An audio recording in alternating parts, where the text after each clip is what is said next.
A 9-year-old boy in a wheelchair carried his starving 3-year-old sister to a gas station after escaping their locked room. When the clerk saw the photos the boy took of their basement prison, she immediately hid them and called 911. The darkness had a weight to it, pressing down like a living thing that breathed with the rhythm of old pipes and settling wood. In the suffocating belly of 247 Elm Street, beneath layers of rotting floorboards and forgotten dreams, Kieran Brennan had learned to make magic from misery. The basement storage room measured exactly 12 feet by 8 feet.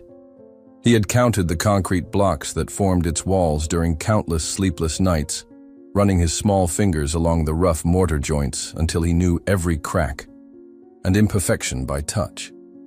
A single bare bulb hung from a frayed cord, casting harsh shadows that danced like demons across the damp walls whenever the house above creaked with winter wind. The bulb flickered constantly, a dying star in their underground universe, threatening to plunge them into complete darkness at any moment. The air was thick with the scent of mildew and despair, tinged with the metallic taste of fear that had settled into the concrete like a stain.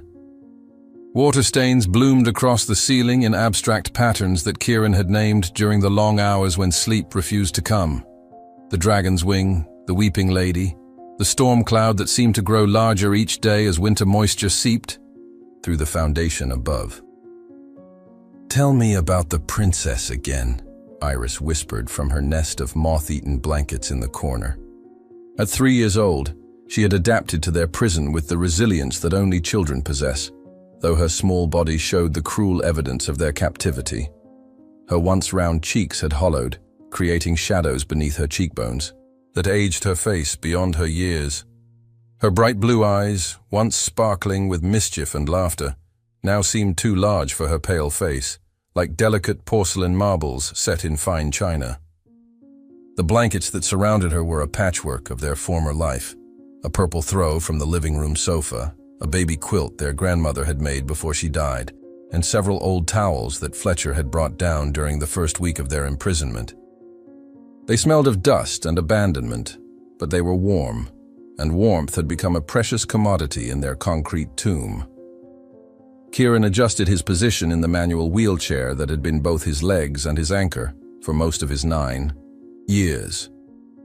The chair was ancient, inherited from some distant relative who had passed away when Kieran was barely walking age. Its vinyl seat was cracked and patched with duct tape in a dozen places, creating a map of repairs that told the story of years of hard use. The chrome on the wheels had dulled to a pewter gray, and the left brake squeaked whenever he engaged it. But it was his chariot, his mobile fortress, and in this basement tomb, it had become Iris's throne when she needed to feel safe. The spina. Bifida that had claimed the use of his legs before birth had taught Kieran early lessons about adaptation and determination. While other children ran and jumped and climbed, he had learned to navigate the world from a seated perspective, developing upper body strength that surprised adults and a problem-solving ability that came from constantly figuring out how to accomplish tasks that others took for granted. These skills, honed over years of overcoming obstacles, were now the foundation of his and Iris's survival. "Once upon a time," he began, his voice carrying the practiced cadence of a storyteller who had spun 1,000 tales to keep fear at bay, "there lived a princess who was different from all the other princesses. She didn't live in a tall tower, made of stone and mortar. She lived in a special underground palace, where she was the guardian of the most precious treasure in all the kingdoms." His voice echoed softly off the concrete walls, creating a gentle reverberation that made their small prison feel almost cathedral-like in its acoustics. Over the weeks, he had learned exactly how to pitch his voice so that it would carry warmth, without waking Fletcher if he happened to be sleeping upstairs. Every sound in this basement had to be calculated, measured, controlled. Iris giggled softly, the sound like tinkling bells in the oppressive silence.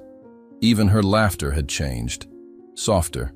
Now, more cautious, as if she understood instinctively that loud sounds might bring unwanted attention. "What was the treasure?" "The treasure," Kieran said, wheeling his chair closer to her makeshift bed with practiced silence, the rubber wheels making barely a whisper against the cold concrete floor. Was her little sister, who had a laugh that could make flowers bloom even in the darkest places, and eyes that held all the stars in the sky. The truth was far from any fairy tale. They had been locked in this basement room for 23 days. Kieran kept careful count on a makeshift calendar scratched into the concrete wall with a bent nail he had found in one of the storage boxes. 23 days since Fletcher, Brennan, their father, had installed the heavy deadbolt on the outside of the door and declared that they needed to stay safe until he could figure things out. The deadbolt was the industrial-grade monster, the kind used on warehouse doors or storage facilities. Kieran had studied it obsessively during the early days of their captivity, running his fingers along the door frame where the metal plates had been screwed into place with long bolts that disappeared into the wooden frame. The installation had been hasty but thorough. Fletcher might have been losing his grip on reality, but his military training still showed in the methodical way he had secured their prison. Fletcher's visits had become their only connection to the world above, their sole measure of time passing in a place where day and night held no meaning. In the beginning, he came daily, bringing sandwiches wrapped in paper towels, bottles of water, and promises that their confinement was temporary. He would sit on the floor beside them, his eyes darting nervously around the room as he spoke in rapid, disjointed sentences about dangerous people who were watching the house and listening to the phones. "You understand, don't you, Kieran?" he would say, his hands shaking as he lit another cigarette from the butt of the previous one. "You're the smart one. You know I have to keep you safe. They want to take you away from me, put you in foster care, split you up. I can't let that happen. This is just temporary, just until I can figure out what to do." But as days bled into weeks, his visits grew sporadic and his explanations more incoherent. 3 days would pass without sight of him, then 5, then a terrifying week when they survived on stale crackers and rainwater that seeped through a crack in the foundation. The promises of temporary had faded into silence, replaced by the growing realization that Fletcher's definition of safety had become their definition of imprisonment. "I'm hungry, Kieran," Iris said quietly, pressing her small hand against her stomach. The admission was matter-of-fact, delivered without complaint or tears. She had learned not to cry about hunger. Tears changed nothing, and they made Kieran's face crumple with a pain she didn't want to cause. At 3 years old, she had developed a wisdom that no child should possess, an understanding that their survival depended on strength and silence. Kieran reached into the cardboard box beside his chair that served as their pantry, taking mental inventory of their dwindling supplies. 2 stale dinner rolls Fletcher had brought 4 days ago, now hard as rocks, but still edible if soaked in water. A half-empty jar of peanut butter with barely a spoonful left, the sides scraped clean with their fingers, until no trace of the creamy protein remained. 3 packages of saltine crackers, 2 of them already opened and growing soft in the damp air. Their water supply consisted of 2 plastic bottles, one completely empty, the other containing perhaps 6 ounces of tepid liquid that tasted of plastic and desperation. He had become a master of rationing, understanding instinctively how to make their meager supplies stretch across the vast uncertainty of Fletcher's next visit. Every crumb was precious, every drop of water calculated against their survival. He had learned to ignore the constant gnawing in his own stomach, focusing instead on making sure Iris received the larger portions, the better pieces, the cleaner water. "Breakfast is served, Your Royal Highness," he announced with mock formality, tearing one of the dinner rolls into small pieces. The bread crumbled in his hands, dry as dust, but he soaked each piece in a few drops of their precious water until it became edible. He spread a thin layer of peanut butter on each piece, making their meager supplies stretch as far as possible. It was a skill he had perfected over the weeks, the mathematics of survival, calculated in calories and hope, measured in the growing hollowness of Iris's cheeks and the increasing prominence of her ribs beneath her thin clothing. Iris crawled from her blanket nest with the careful movements of someone who had learned to conserve energy. Her small limbs moved with deliberate precision as she made her way across the few feet of concrete floor that separated them. She climbed onto Kieran's lap, settling against his chest like a bird seeking warmth, her small body fitting perfectly in the space his arms created. Despite his own hunger, he gave her the larger portions, watching as she nibbled each piece slowly, making it last, savoring every molecule of nutrition. The darkest circumstances. The question pierced Kieran's heart like a blade. Fletcher's last visit had been different, wild-eyed and rambling, his speech more erratic than ever. He had brought them a loaf of bread and 2 cans of soup, setting them down on the floor with shaking hands before launching into a paranoid monologue about surveillance equipment and government tracking. When Kieran had pointed out that they had no can opener for the soup, Fletcher had stared at him blankly for several long seconds, his eyes unfocused and distant, before turning and leaving without another word. The deadbolt had clicked into place with its familiar finality, and they had listened to his footsteps retreating up the basement stairs, fading into the silence above. That was 4 days ago. 4 days of watching Iris grow weaker. 4 days of rationing their diminishing supplies. 4 days of wondering if Fletcher would ever return or if they would simply be forgotten in their concrete tomb.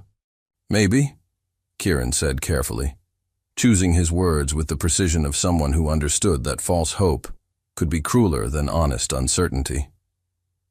But first, we need to make sure you stay strong and healthy.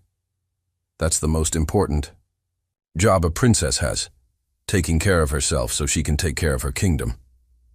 As Iris ate with the slow deliberation of someone making every bite count, Kieran's eyes wandered to the object hidden beneath his seat cushion, an old smartphone. He had discovered in one of the storage boxes during their second week of captivity. The phone was ancient by modern standards, probably 8 or 9 years old, with a spider web of cracks across its screen and a battery that held barely any charge. The plastic case was faded and worn, suggesting years of heavy use before it had been retired to this basement storage. But miracle of miracles, it still functioned. The discovery had been accidental. He had been exploring the storage boxes out of boredom, searching for anything that might help them pass the time or improve their situation. Most of the boxes contained useless items, old tax documents, Christmas decorations, outdated electronics that no longer worked. But buried beneath a pile of tangled extension cords, he had found the phone, along with a compatible charging cable that had given him the most precious gift of all, documentation. He had been using it sparingly, taking photographs when he was certain Iris was sleeping and Fletcher was nowhere in the house above. The phone had no service in the basement. The concrete walls and underground location made any kind of cellular connection impossible, and the battery was nearly dead, despite his attempts to conserve power. But those photographs were becoming something more important than entertainment or memory keeping. They were evidence, proof, testimony that would speak for them if their voices were ever silenced. In the harsh light of the flickering bulb, working, with the methodical precision of someone who understood that every shot counted, he had documented their imprisonment. Pictures of the deadbolt mechanism visible from inside the room, showing clearly how it could only be opened from the outside. The heavy metal plates and industrial-grade construction that made escape impossible through conventional means. Photos of their deteriorating living conditions, the bucket in the corner that served as their makeshift toilet, a humiliating necessity that violated every sense of dignity and privacy. The growing pile of empty food containers that told the story of Fletcher's increasingly sporadic visits. The calendar marks scratched into the concrete wall, each line a testimony to another day of captivity. Most importantly, and most heartbreakingly, he had taken pictures of Iris over the past weeks, showing her gradual transformation from a healthy, chubby toddler with round cheeks and bright eyes to the thin, pale child who now rested against his chest. The progression was subtle day by day, but stark and undeniable when viewed in sequence. Her face had grown gaunt, her eyes larger and more prominent as the flesh around them diminished. Her clothing hung loose where it had once hugged her small body snugly. If anything happened to them, if Fletcher never returned, if their situation deteriorated beyond the point of survival, these photographs would tell their story. Someone, somewhere, would look at these images and understand that what had happened to them was not accident or neglect, but deliberate imprisonment. The photos would speak for them when they could no longer speak for themselves. "Kieran?" Iris's voice was drowsy now, the small meal having satisfied her enough to bring on the sleepiness that had become her primary escape from their reality. "Yes, little bird?" The pet name had emerged naturally during their captivity, inspired by the way she nested in her blankets and the delicate bird-like quality of her movements as she grew weaker. "Are we safe here?" The question hung in the air like incense, heavy and complicated, loaded with meanings that a 3-year-old couldn't possibly understand but somehow sensed. How could he explain to someone so young that their father, the man who was supposed to be their protector and guardian, had become their captor? How could he tell her that their safety depended entirely on the increasingly unstable whims of someone whose grip on reality seemed to slip further with each passing day? How could he admit that he lay awake at night, listening to the sounds from above, trying to determine Fletcher's location and mood by the pattern of his footsteps, the opening and closing of doors, the occasional sound of breaking glass or furniture being moved? How could he explain the fear that twisted in his stomach every time he heard Fletcher's voice upstairs, sometimes talking to invisible people, sometimes shouting at enemies that existed only in his troubled mind? "We're together," he said finally, settling on the one truth that seemed unshakable in their uncertain world. "And as long as we're together, we're going to be okay. That's what families do. They take care of each other, no matter what." Iris nodded against his chest, accepting this explanation with the absolute faith that children reserve for their heroes. To her, Kieran was invincible, capable of solving any problem and conquering any fear. She had no way of knowing that he spent his sleepless hours calculating their remaining food supply, trying to devise escape plans that his wheelchair made seemingly impossible, and fighting down the terror that threatened to overwhelm him when he considered what would happen if Fletcher never returned. He prayed she would never discover how terrified he really was, how often he had to bite his lip to keep from crying out in frustration and fear, how many nights he had stared at the ceiling and wondered if they would die in this basement, forgotten and alone. As she drifted toward sleep, her breathing settling into the rhythm that had become as familiar to him as his own heartbeat, Kieran carefully extracted the hidden phone from beneath his cushion. The device felt impossibly precious in his hands, this piece of technology that represented their only connection to the world beyond their concrete walls. The battery icon showed critical levels, maybe enough power for a few more photos, but certainly not enough for any attempt at communication, even if there had been signal in their underground tomb. He powered on the device with the reverent care of someone handling a religious artifact, waiting for the cracked screen to illuminate and show him the camera function. In the dim, flickering light of their single bulb, he took several shots. Iris sleeping peacefully despite their dire circumstances. Her small face relaxed in a way that made her look even younger and more vulnerable. The nearly empty food supplies, arranged on the floor like an exhibit in a museum of deprivation. The calendar marks scratched into the concrete wall, each line a testament to their endurance and Fletcher's abandonment. Each photograph was deliberate, methodical, composed with the precision of someone who understood that these images might be their only legacy. If these photos ever saw the light of day, they needed to tell a complete story without explanation or context. Someone looking at them should understand immediately that this was not neglect born of poverty or unfortunate circumstances, but systematic imprisonment, deliberate isolation, criminal confinement. The phone's screen flickered a low battery warning, and Kieran quickly powered it down, tucking it back into its hiding place beneath his seat cushion with the careful movements of someone concealing treasure. 23 photos now lived in that device, 23 pieces of evidence that could save their lives if anyone ever found them. 23 silent witnesses to their suffering. But first, they had to survive long enough for those photographs to matter. Outside their basement prison, the February wind howled through the eaves of the old house with a sound like grief itself, rattling windows and sending bare branches, scraping against the siding like skeletal fingers clawing for entry. The sound had once frightened Iris during their first nights of captivity, but now it was simply part of their world's soundtrack, as familiar as the dripping pipe in the corner that marked time with its steady rhythm, or the electrical hum of their dying light bulb that flickered like a candle in a cathedral. The house above them creaked and settled with the sounds of abandonment. Sometimes Kieran could hear Fletcher moving around, the heavy tread of his boots on the kitchen floor, the slamming of cabinet doors, the occasional crash of something breaking. But more often, there was only silence, stretching for hours or days, leaving them to wonder if they had been completely forgotten or if Fletcher had simply disappeared into whatever reality his troubled mind had created. Kieran looked down at his sleeping sister, her face peaceful in a way that made his heart ache with love and determination. In sleep, she looked exactly like the healthy, happy child she had been just weeks ago, before their world had collapsed into this basement nightmare. Her breathing was steady and even, her small hand curled against his chest in absolute trust. He made a silent promise to that sleeping child, a vow that echoed off the concrete walls of their prison and settled into his bones like an oath sworn before God. Whatever it took, however impossible it seemed, however many obstacles his wheelchair and their circumstances placed in his path, he would find a way to get her out of this basement. His mobility might be limited. His small body might lack the physical strength of an adult.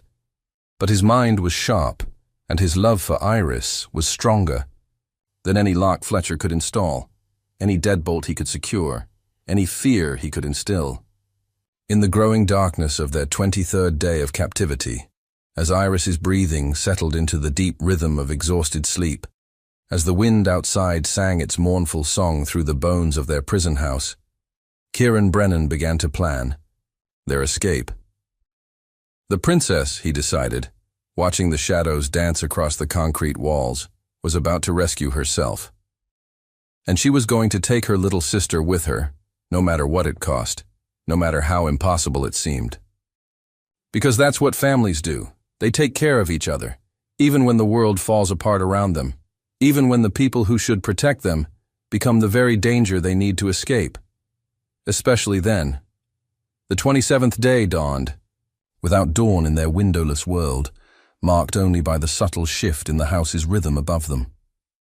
Kieran had learned to read the building's moods like a sailor reads the sea, the way the pipes sang different songs depending on the time of day, how the electrical current hummed with varying intensity, the pattern of settling sounds that indicated whether Fletcher was moving around upstairs or had fallen into one of his deep, drug-induced sleeps. This morning, there was only silence. A silence so complete it felt like being buried alive. Iris had not spoken since yesterday evening. She lay curled in her nest of blankets, her breathing shallow and rapid, her skin carrying a grayish pallor that made Kieran's chest tighten with panic.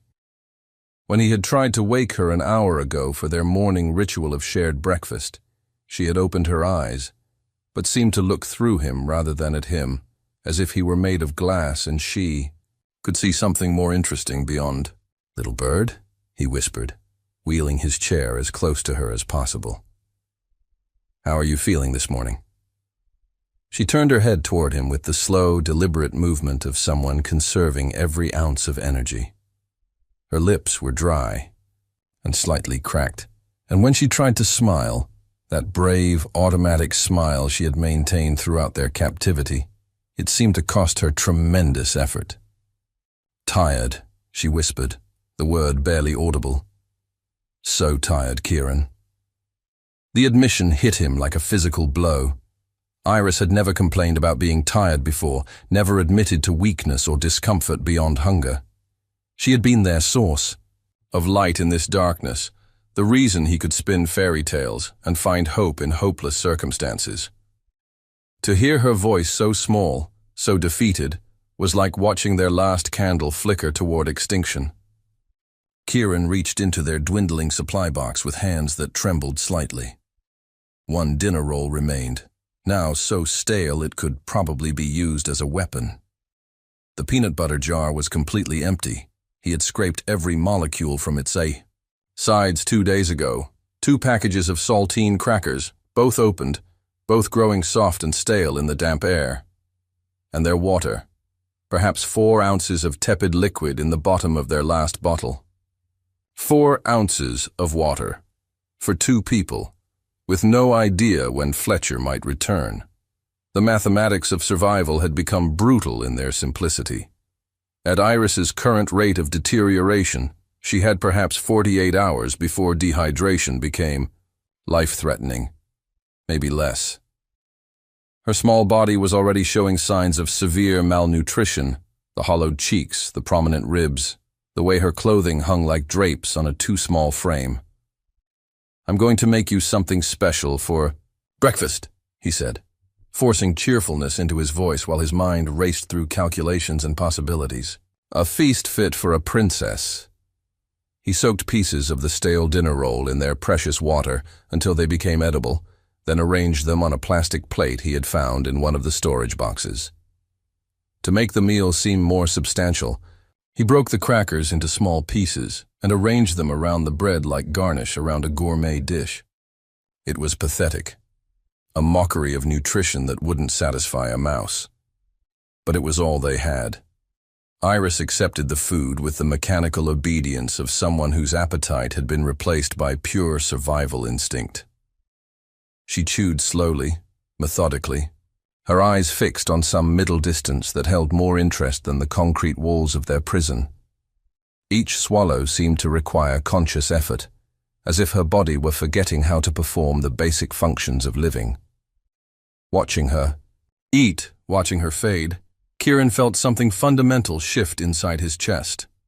The careful optimism he had maintained for 27 days, the belief that Fletcher would return and this nightmare would end, the faith that someone would eventually come looking for them, all of it crumbled like the stale bread in Iris's small hands. They were going to die in this basement. The realization came with crystalline clarity, accompanied by a cold calm that surprised him. Fletcher was not coming back.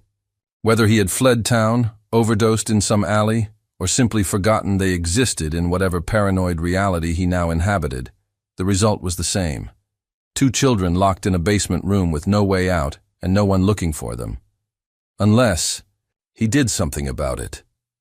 Kieran had been studying the door mechanism obsessively since their imprisonment began, running his fingers along the frame during the long hours when Iris slept, testing the give in the wood, examining every screw and bolt with the methodical attention of an engineer.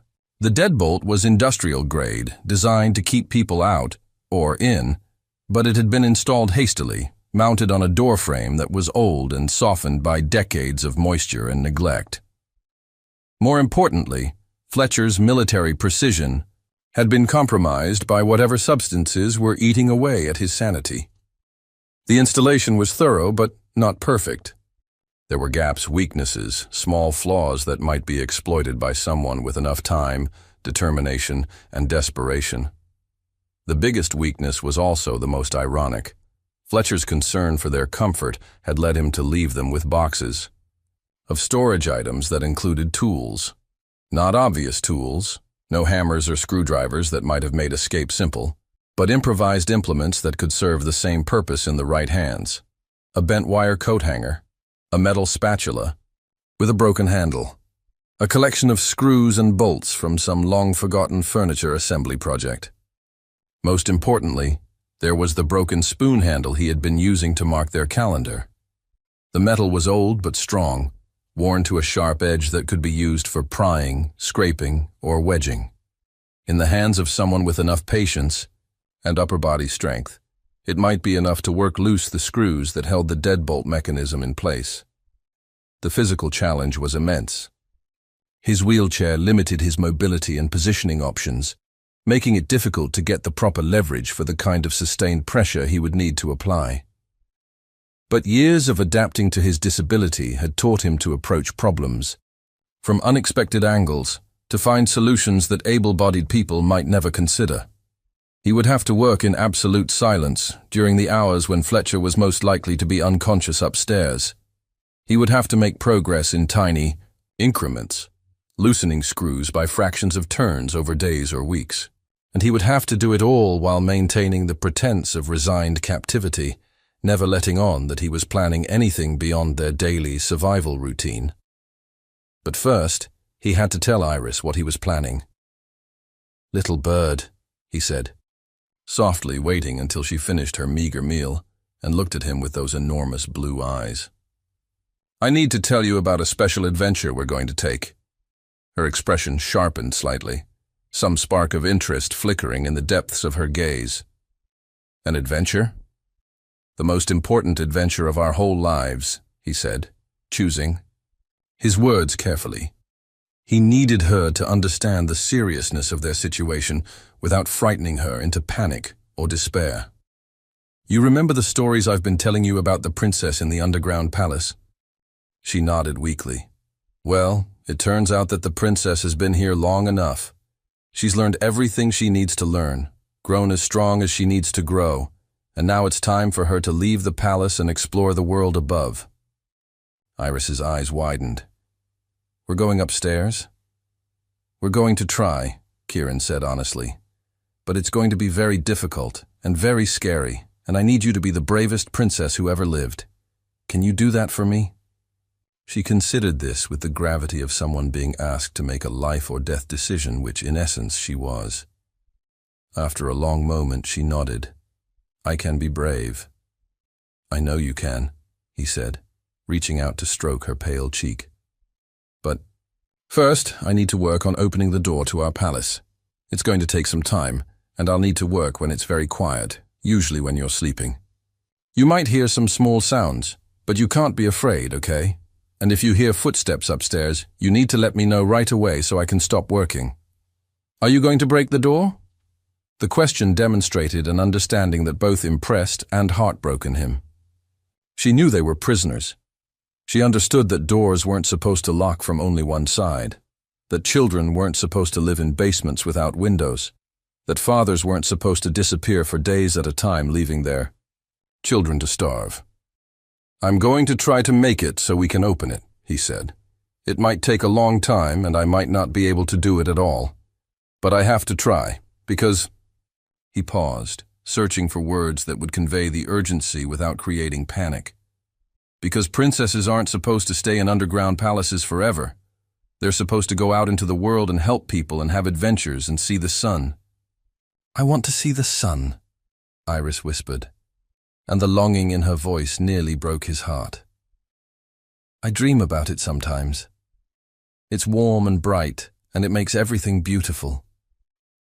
"We're going to see the sun again," Kieran promised, though the words felt like tempting fate. "Both of us, together. But you have to help me by staying strong and being patient and trusting me, even when things seem impossible."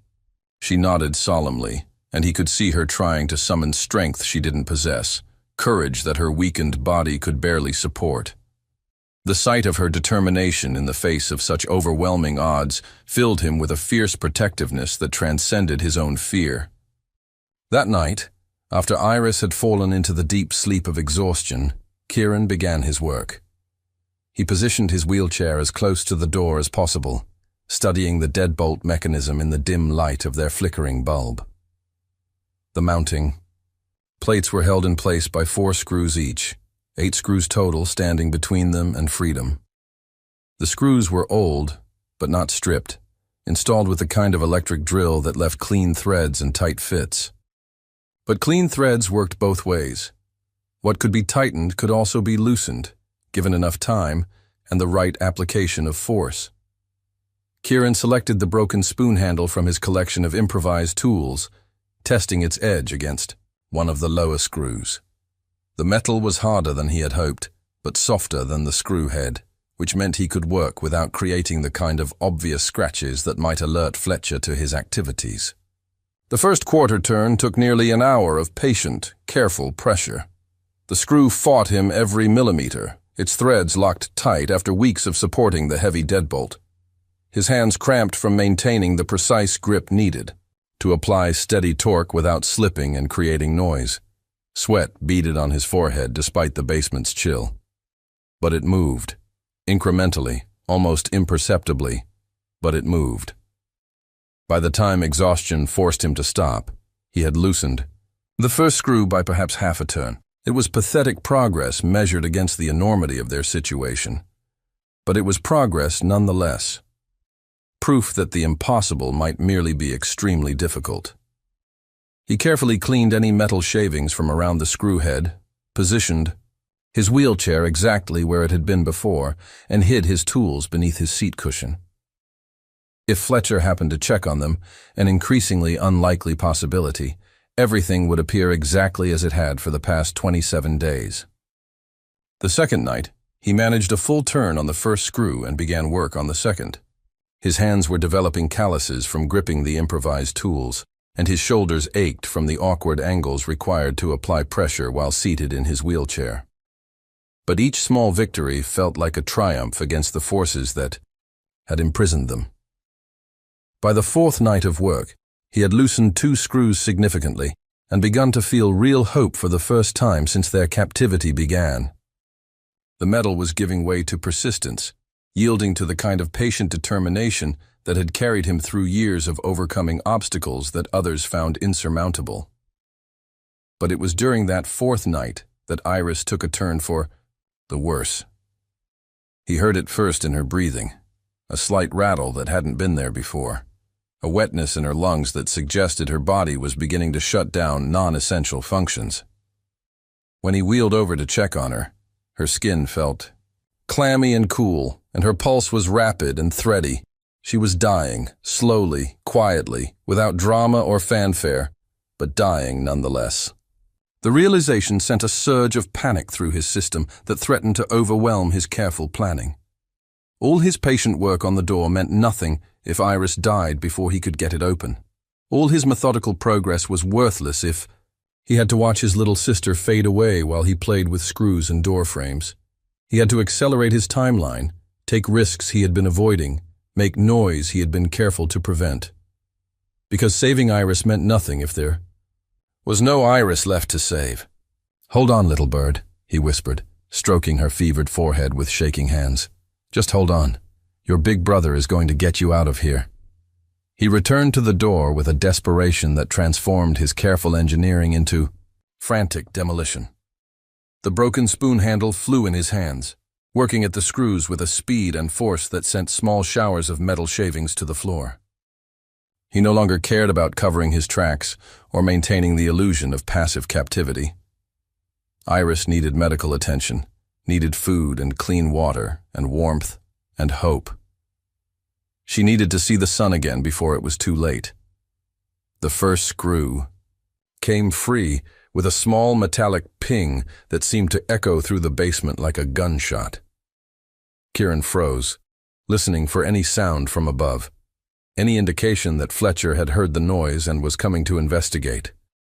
But the house remained silent, wrapped in whatever chemical stupor had claimed its owner. The second screw fought harder, its threads stripped by his hurried work, but it eventually yielded to brute force and determination.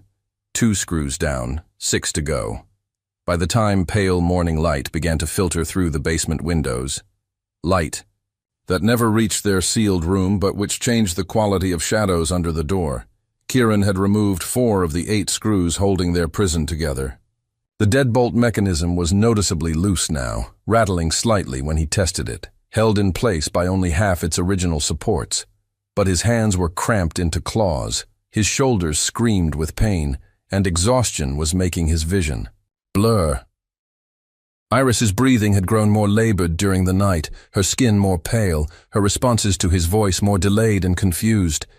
They were running out of time. "Today," he whispered to her sleeping form, though he wasn't sure she could hear him anymore. "Today we leave this place. Today we find help. Today we see the sun." Because the alternative, spending another night in this basement, watching Iris fade a little more with each passing hour, was unthinkable. The princess was going to rescue herself today, or she was going to die trying. There was no longer any middle ground between salvation and surrender. The final 4 screws surrendered to desperation and adrenaline in ways that patience and planning never could have achieved. As the first gray light of their 28th day of captivity filtered through the house above, Kieran worked with the focused intensity of someone defusing a bomb, knowing that every second of delay brought them closer to a catastrophe he couldn't bear to contemplate. Iris had not opened her eyes for over an hour. Her breathing came in shallow, irregular gasps that seemed to echo unnaturally in their concrete tomb. When he pressed his ear to her chest, her heartbeat sounded like a bird's wing fluttering against glass, rapid, desperate, weakening. Her skin had taken on a translucent quality that made the blue veins beneath visible like delicate tracery on ancient parchment. She was dying, not in days or hours, but in minutes. The 7th screw came loose with a grinding screech that made Kieran's heart stop, certain that the sound would bring Fletcher thundering down the basement stairs in a rage that would end any hope of escape. But the silence above remained unbroken, as complete and profound as if the house were abandoned entirely. Perhaps it was. Perhaps Fletcher had finally fled whatever demons haunted his fractured mind, leaving them to die in forgotten solitude. The 8th and final screw fought him with the stubbornness of metal that had been over-tightened and corroded by years of basement moisture. His improvised tool slipped repeatedly, skinning his knuckles and leaving bloody smears on the doorframe. His hands shook with exhaustion and desperation, making the precise movements needed for leverage nearly impossible. But finally, mercifully, it yielded. The deadbolt mechanism sagged away from the doorframe like a sleeping predator, held in place now by nothing more than gravity and habit. Kieran stared at it for a long moment, hardly daring to believe that the barrier between them and freedom had been reduced to a few pounds of metal that could be lifted away with his bare hands. He turned back to Iris, his heart sinking as he saw how still she had become. For one terrible moment, he thought he was too late, that all his desperate work had been for nothing. But then he saw the faint rise and fall of her chest, heard the whisper of breath through her slightly parted lips. Still alive. Barely, but alive. "Little bird," he whispered, gently shaking her shoulder. "It's time for our adventure. Time to see the sun." Her eyes fluttered open, unfocused and glazed with fever, but aware enough to register his voice. She tried to smile, that automatic response that had sustained them both through weeks of hell, but the expression was ghostly, a shadow of the bright joy that had once lit her face. "Tired," she mumbled, the words slurred as if her tongue had forgotten how to form consonants properly. "I know, sweetheart. I know you're tired. But we're going to go somewhere warm and bright, where there are people who can help you feel better. Can you hold on to me?" She nodded weakly, and he carefully lifted her from her nest of blankets. The weight that settled into his arms was frighteningly light. She felt like a bird with hollow bones, fragile enough to break if he squeezed too tightly. Her head lolled against his shoulder, and he could feel the fever burning through her thin clothing. The deadbolt lifted away from the doorframe as if it weighed nothing.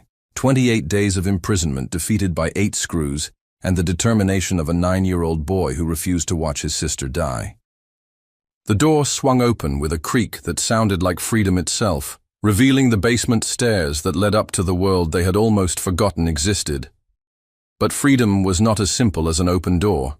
The stairs rose before them like a mountain, each step a challenge that his wheelchair made seemingly impossible. He had known this moment would come, had planned for it during the long nights of working on the door mechanism.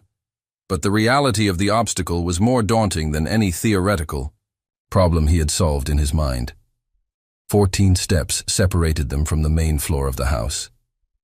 14 steps that might as well have been 14 miles for someone confined to a wheelchair and carrying a dying child, unless he thought like an engineer instead of a victim. Kieran positioned his wheelchair at the base of the stairs and studied the problem with the methodical approach that had gotten them this far. The stairs were old, built when houses were constructed to last, with solid wooden treads and sturdy handrails on both sides. The stairwell was narrow, barely wide enough for his wheelchair, but that might actually work in his favor. He would have to leave the wheelchair behind temporarily, carrying Iris up using only his arms and upper body strength. Then he would have to return for the chair, somehow getting it up the stairs, step by agonizing step. It would be exhausting, time-consuming, and risky, but it was possible. More than possible. It was their only chance. "Hold on tight, little bird," he whispered to Iris, adjusting her position in his arms so that her weight was distributed as evenly as possible. "We're going to climb a mountain together." The first step was the hardest, requiring him to pull himself up using the handrail while cradling Iris against his chest. His legs, atrophied from years of disuse, were dead weight that he had to drag behind him. But his arms, strengthened by years of self-reliance, proved equal to the task. Step by step, he hauled them both toward the world above. His shoulders burned with the strain, his lungs gasped for air in the dusty stairwell, and sweat stung his eyes despite the February cold that seeped through the old house's inadequate insulation. Iris's weight seemed to increase with each step, though he knew it was his own strength that was diminishing. Halfway up the stairs, he had to stop and rest, leaning against the wall while his heart hammered against his ribs. Iris stirred in his arms, her eyes opening to focus on his face with more clarity than she had shown in days. "Kieran?" Her voice was barely a whisper, but it was her voice, not the fevered mumbling of someone lost to delirium. "Right here, little bird. We're almost there." "Are we really going outside?" The question broke his heart and filled him with determination in equal measure. She had spent nearly a month imprisoned in a basement, and the idea of going outside had become as fantastical to her as fairy tales and magic kingdoms. "We're really going outside," he promised. "And then we're going to find people who will help us and take care of us and make sure we never have to be locked up again." She nodded against his chest, and he felt some of her tension ease, as if his promise had given her strength to endure whatever came next. The remaining steps passed in a blur of pain and determination. By the time he reached the top of the stairs, his vision was blurry with exhaustion, and his arms felt like they were on fire. But they had made it. They were on the main floor of the house, in territory that had been forbidden to them for 28 days. The kitchen stretched before them, a landscape of abandonment that told the story of Fletcher's deterioration more clearly than any words could have. Dirty dishes were piled in the sink and scattered across the counters, some growing mold that had turned them into abstract sculptures of neglect. Empty bottles, beer, whiskey, prescription medications covered every available surface like a museum display of self-destruction. The smell was overwhelming after weeks in their relatively clean basement prison. Rotting food, stale alcohol, unwashed clothing, and something else. Something chemical and wrong that made Kieran's nose burn and his eyes water. But most importantly, the house was empty. Fletcher was nowhere to be seen, and the silence had the quality of abandonment rather than sleep. Whatever had finally driven him away from his children, it had happened recently enough that the smell of his presence still lingered like a ghost in the stale air. Kieran carried Iris through the kitchen and living room to the front door, his heart sinking as he saw the multiple locks that Fletcher had installed on the inside. 3 deadbolts, 2 chain locks, and a police bar that would have made their home feel like a fortress or a prison, depending on which side of the locks you found yourself. But these locks were designed to keep people out, not in. They could be opened from the inside by anyone who knew how to work them. After 28 days of studying lock mechanisms and working with his hands, Kieran felt confident he could manage these obstacles. One by one he worked the locks open, balancing Iris against his chest while his free hand manipulated the hardware that had kept them sealed inside their own home. Each lock that opened was another step toward freedom, another barrier removed, between them and the help that Iris desperately needed. The final deadbolt clicked open with a sound like salvation itself. The door swung wide, and winter air rushed into the house like a living thing, carrying with it the scent of snow and possibility.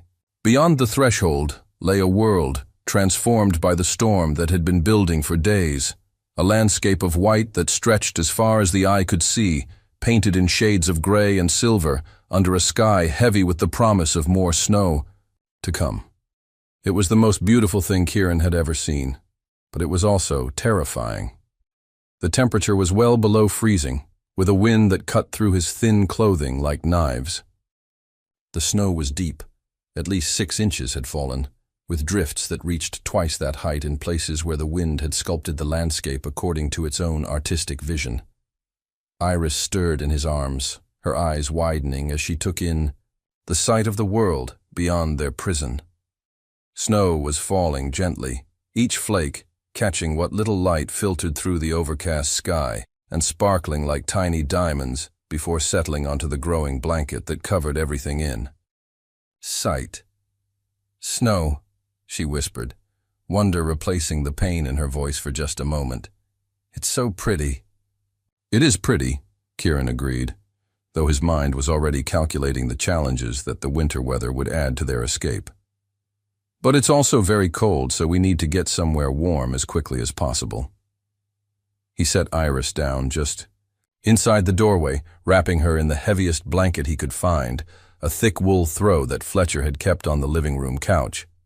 She looked impossibly small, bundled in the oversized covering, like a fairy tale character lost in an enchanted forest. I have to go get my wheelchair, he explained, hating to leave her even for the few minutes it would take to retrieve it. I need you to wait right here and stay warm. Can you do that for me? She nodded, though he could see the fear in her eyes at the prospect of being separated, even briefly, after they had been each other's only companions for so long. The return trip to the basement felt like descending into hell after tasting heaven. His legs were now completely useless, forced to drag his body down the stairs by his arms alone, knowing that the return journey with his wheelchair would be exponentially more difficult. Getting the wheelchair up the stairs was a nightmare of physics and persistence. The wheels caught on each step. The frame was awkward to maneuver in the narrow stairwell, and his exhausted muscles screamed in protest with every movement. But somehow, through a combination of brute force and stubborn refusal to give up, he managed to wrestle it to the top. By the time he made it back to the front door, nearly 20 minutes had passed, and Iris was slumped against the doorframe with the glassy-eyed stare of someone whose body was approaching complete shutdown.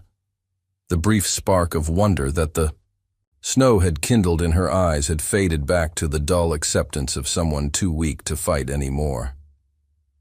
Ready for the biggest adventure of our lives? He asked, lifting her back into his arms and settling into his wheelchair. She nodded weakly, and he wrapped the blankets around both of them as tightly as possible, creating a cocoon of warmth that would have to sustain them through whatever lay ahead. The first touch of his wheelchair wheels on snow was a shock of reality that nearly sent them sliding back into the house. The rubber tires, designed for smooth indoor surfaces and occasional outdoor use on pavement, had no traction whatsoever on the slick, uneven surface that winter had painted across their world. Every push forward was a battle against physics and weather. The wheels spun uselessly, sending up sprays of snow that melted immediately on his hands and made his grip on the wheel rims even more precarious. Within 50 feet of their front door, his hands were numb with cold and his shoulders were burning with the effort required to make any forward progress at all. But they were moving, slowly, awkwardly, leaving a strange trail in the snow that told the story of their passage, the parallel tracks of wheelchair wheels interrupted by areas where he had been forced to stop and rest, where the snow was disturbed by his efforts to find purchase on the slippery surface. Iris clung to him with what little strength she had left, her face buried against his chest to protect it from the wind and snow. He could feel her shivering through the layers of blankets, her small, body trying desperately to generate warmth it didn't have the resources to produce. The familiar streets of their neighborhood had been transformed into an alien landscape by the storm. Houses that he had known all his life were now anonymous shapes hunched against the winter sky, their windows dark and their driveways unplowed. The few streetlights that still functioned created islands of yellow illumination in the gray dawn, but between them lay stretches of shadow that could have hidden any number of obstacles or dangers. More troubling than the physical challenges was the complete absence of other people. At 3:30 in the morning on a winter weekday, Millbrook felt like a ghost town. No cars moved on the snow-covered streets, no lights showed in windows, no signs of life stirred anywhere in their field of vision. They were alone in a hostile world, two children with no resources and no help, racing against time and weather, and Iris's failing body to find salvation that might not exist. The first major obstacle came at the intersection of Elm and Maple, where a city plow had pushed a wall of snow across the sidewalk that stood nearly 3 feet high. Kieran stared at the barrier for a long moment, calculating angles and possibilities, before realizing that his wheelchair would never be able to cross it. He would have to go around, adding blocks to their journey and precious minutes to their race against time. Every detour was a gamble with Iris's life. Every delay another step closer to the point where her body would simply give up the fight for survival. The wind picked up as they turned down Maple Street, driving the falling snow horizontal and cutting through their inadequate clothing like frozen razors. Kieran's face went numb, then began to burn with the particular pain that comes just before frostbite sets in. He could no longer feel his hands on the wheel rims and had to look down to make sure he was still gripping them properly. Iris had stopped shivering, a sign that worried him more than any amount of trembling would have. When the body stops, generating heat through muscle contractions, it means the core temperature has dropped to dangerous levels. They had minutes, not hours, before hypothermia became irreversible. "Talk to me, little bird," he gasped, his own voice barely audible over the wind. "Tell me about your dreams. Tell me what you want to do when we get somewhere warm." But Iris didn't respond. Her eyes were closed, her breathing so shallow it was barely visible, her small body limp in his arms like a rag doll that had lost its stuffing. Panic gave him strength he didn't know he possessed. His wheelchair began to move faster through the snow, leaving deeper tracks, creating a wake of disturbed white that marked their desperate passage through the sleeping town. His shoulders screamed in protest, his hands left bloody smears on the wheel rims where the cold had cracked his skin. But none of that mattered. Nothing mattered except getting Iris to warmth and help before her brave heart simply stopped beating. The businesses along Maple Street were all closed, their parking lots unplowed and their windows dark. The 24-hour diner that Kieran had been hoping to reach was shuttered, a handwritten sign in the window announcing that it was closed for renovations in letters that looked weeks old. His heart sank, but he pushed forward. Somewhere in this frozen wasteland, there had to be someone awake, someone who would help two children who were quite literally dying in the snow. Then, through the swirling white curtain of the storm, he saw it, a beacon of hope glowing like a lighthouse in a sea of darkness. The bright fluorescent lights of Riverside gas station cut through the snow and wind like a promise of salvation, illuminating the pumps and convenience store in a warm yellow glow that seemed impossibly welcoming after their ordeal. The station was at least 4 blocks away, across a stretch of unplowed street that looked like an ocean of snow. But it was open, it was warm, and most importantly, there was someone there, a figure moving around behind the brightly lit windows of the convenience store. "Almost there, little bird," Kieran whispered, though he wasn't sure Iris could hear him anymore. Almost there. The final push across the gas station parking lot nearly broke him. The deep snow made his wheelchair almost immobile, and he was forced to literally drag them forward inch by agonizing inch, using his hands to pull against anything solid he could reach. Light poles, the bases of gas pumps, the concrete islands that separated the driving lanes. His world had narrowed to a tunnel of pain and determination, bounded on one side by the warm lights ahead, and on the other by the growing certainty that he was about to watch his little sister die in his arms. Nothing else existed. Not the cold, not the snow, not the impossibility of what he was attempting. Only forward. Only the next few inches. Only the refusal to give up when giving up meant losing everything that mattered. The convenience store door seemed to weigh 1,000 pounds when he finally reached it, pushing it open with the last reserves of strength his body possessed. Warm air rushed out to greet them like an embrace from heaven itself, carrying with it the scents of coffee and heated food and hope. Inside, behind the counter, a woman with tired eyes and worry lines looked up from her paperwork with the expression of someone expecting trouble from whoever was entering her domain at this ungodly hour. Instead, she saw a 9-year-old boy in a wheelchair, holding an unconscious 3-year-old girl, both of them blue with cold and clearly in desperate need of help. Her expression transformed instantly from wariness to alarm, and she was around the counter and moving toward them before the door had even finished closing behind them. "Oh my God," she breathed, her hands already reaching for the blanket-wrapped bundle in Kieran's arms. "What happened to you? Where did you come from?" But Kieran was beyond speech, beyond explanation, beyond anything except the overwhelming relief of finally, mercifully, reaching safety. The warm air of the gas station felt like paradise after their journey through hell, and for the first time in 28 days, he allowed himself to believe that they might actually survive. "Please," he managed to whisper, his voice cracked and raw from the cold and the emotional strain of the night. "Please help us. My sister. She's very sick." The woman, her name tag read Delphine, was already in motion, her trained instincts taking over as she assessed their condition and began the process of warming them back to life. "I've got you," she said, and her voice carried the authority of someone who meant exactly what she said. "Both of you. You're safe now. Safe." After 28 days of imprisonment, after a journey through a frozen wasteland that had nearly claimed both their lives, after coming so close to losing everything that mattered, they were finally incredibly, impossibly safe. The princess had rescued herself, and she had brought her little sister home.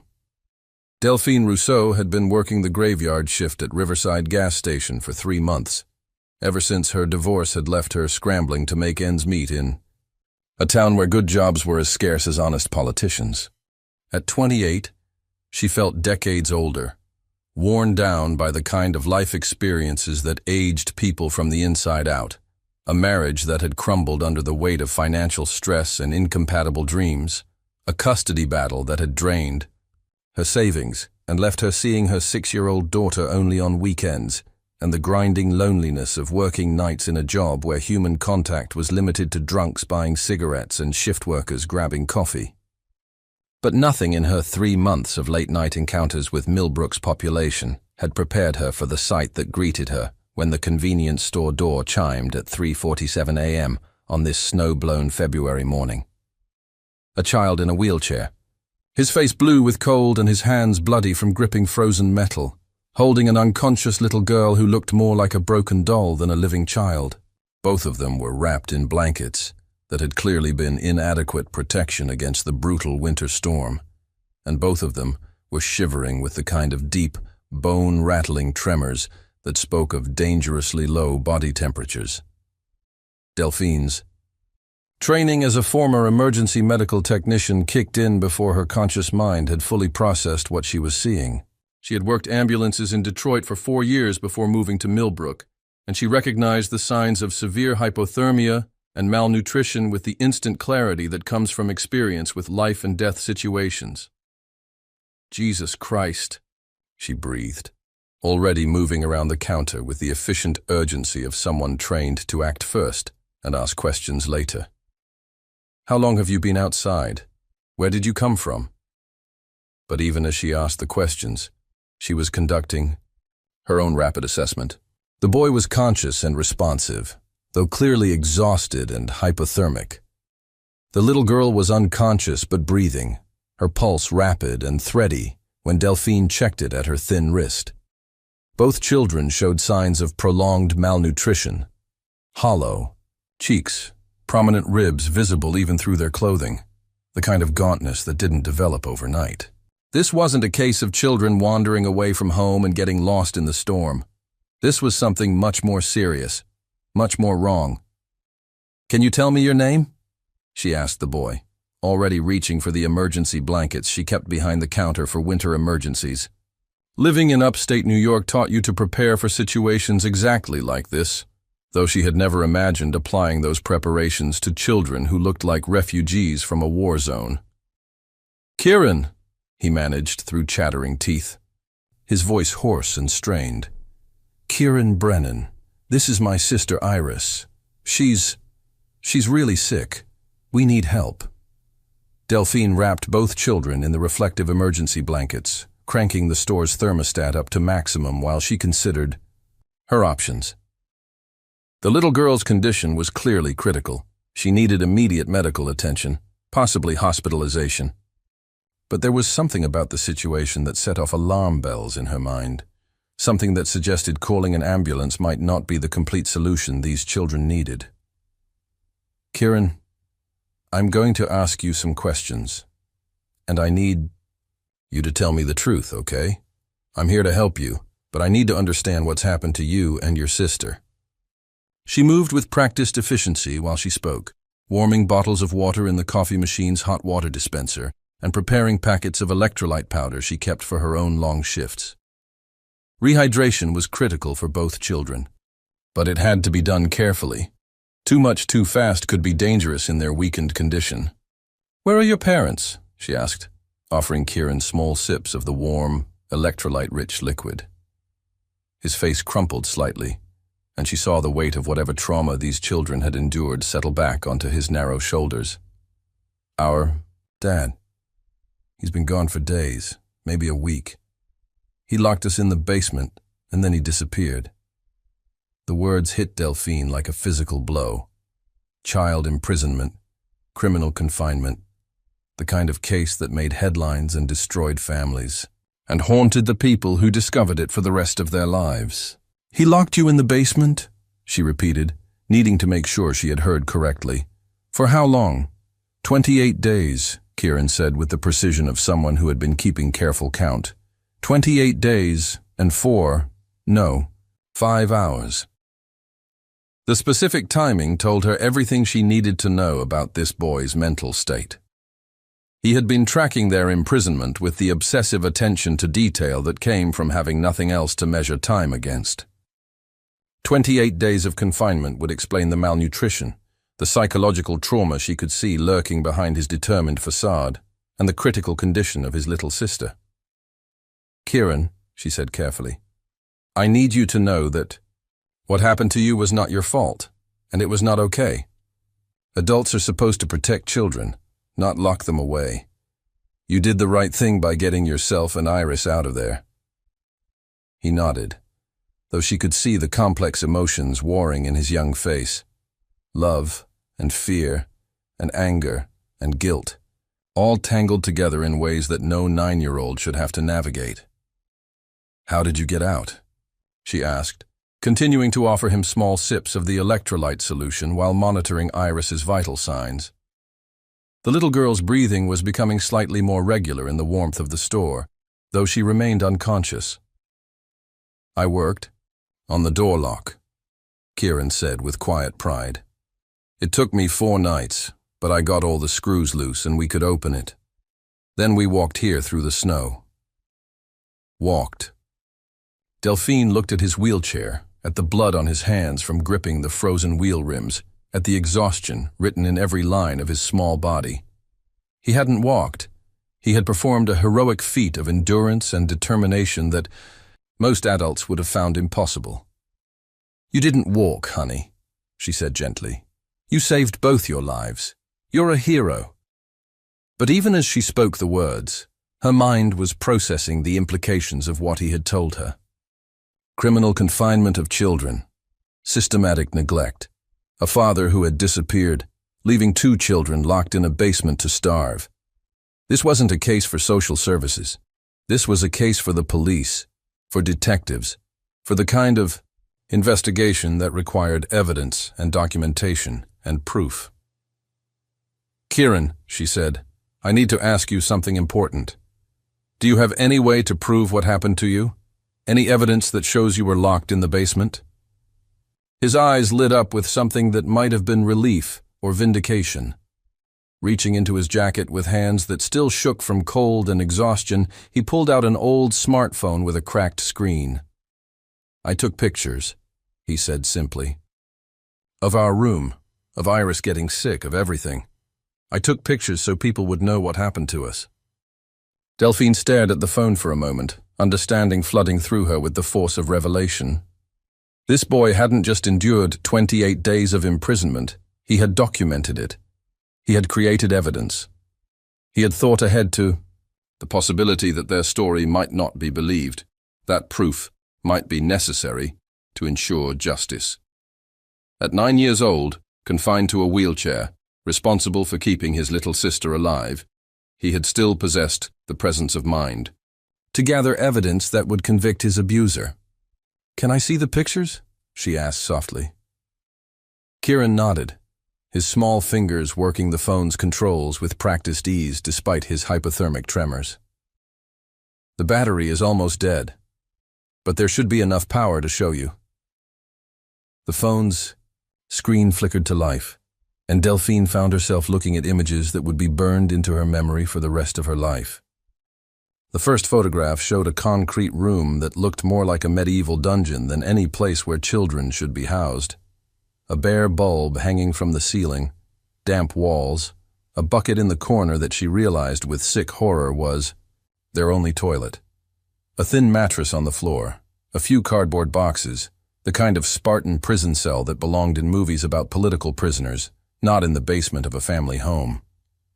The second photo showed the door from the inside, clearly displaying the heavy deadbolt mechanism that could only be operated from the outside. The industrial hardware, the way the metal plates had been screwed into the doorframe, the obvious intent to create a secure prison rather than a simple locked room. But it was the progression of photographs showing Iris that truly drove home the magnitude of what these children had endured. The early pictures showed a healthy, round-faced toddler with bright eyes and chubby cheeks. As the sequence continued, Delphine watched in mounting horror as the little girl's face grew gaunt. Her eyes became larger and more prominent. Her clothing began to hang loose on her shrinking frame. The final pictures, taken just days ago, showed a child who was clearly starving. Iris's cheeks were hollow, her ribs visible through her thin shirt, her eyes carrying the dull resignation of someone whose body was beginning to shut down non-essential functions. "My God," Delphine whispered, her hands trembling as she scrolled through the images. "Kieran, these pictures, they show everything. They prove what happened to you."